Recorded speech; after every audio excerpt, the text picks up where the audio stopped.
The days turned into weeks, and still Baxter never ventured near the closet door.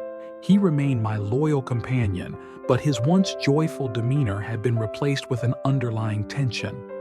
I tried to ignore it, telling myself that I was overreacting, that my dog was simply acting odd due to old age or some other benign reason. But in the darkest corners of my mind, I knew the truth. Baxter had seen something and it haunted him. Despite his fear, he remained vigilant, constantly watching the closet as if expecting its door to open at any moment. It was unnerving, but I couldn't help but feel a sense of relief that he was there, protecting me from whatever had caused his terror. We spent our days in quiet solitude, avoiding the closet and attempting to return to normalcy. One day, as I was returning from work, I found Baxter pacing back and forth by the front door, whining softly.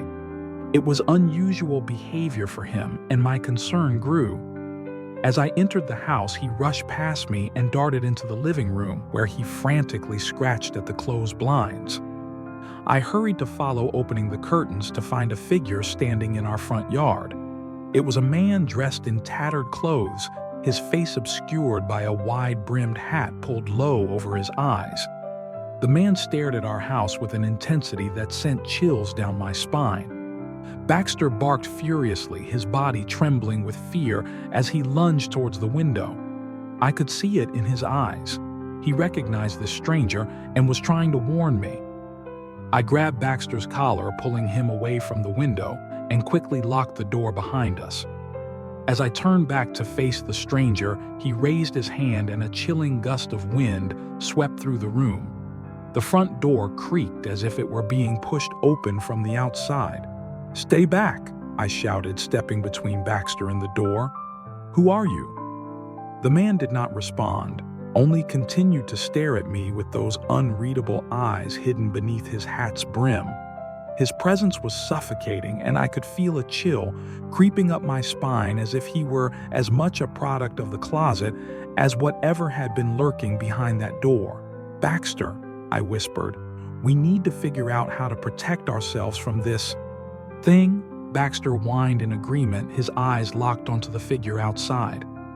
In the weeks that followed, we began to research the history of our home. To our horror, we discovered that it had once been a boarding house, where a series of unexplained disappearances occurred. The man at the window was rumored to be one of the victims who had returned to exact his vengeance upon those who remained. Armed with this knowledge, Baxter and I sought out a local spiritualist, desperate for help. She listened intently as we recounted our tale, her eyes wide with fear. She agreed that whatever had been lurking in the closet was not of this world, and the man at our door was a harbinger of doom. The spiritualist suggested we perform a ritual to cleanse our home and protect ourselves from the malevolent presence that haunted us.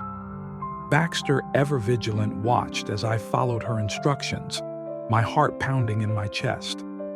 As the ritual came to an end, there was a sudden gust of wind that swept through the room. The spiritualist's eyes widened as she glanced towards the front door.